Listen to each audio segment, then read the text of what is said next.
Hello guys, welcome back to another new video. This video I will show how to add slideshow. So let's get started to this video. So guys, now I'm open a MS PowerPoint, and just previous video I'm create a watermark welcome note. So I'm just create a new slides, click and open new slide.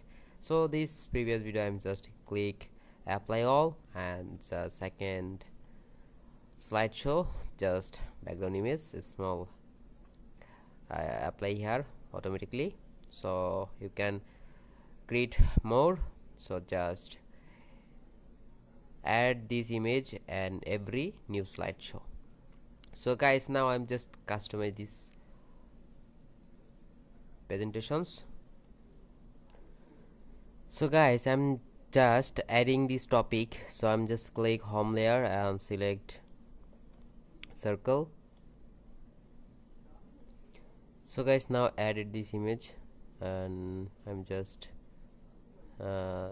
circle shadow and just here and customize this.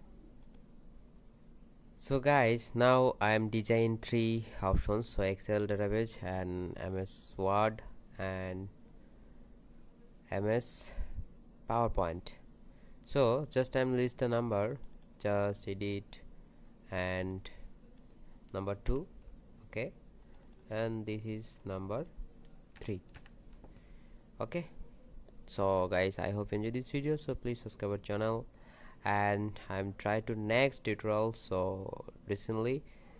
So goodbye, see you next time, next tutorial.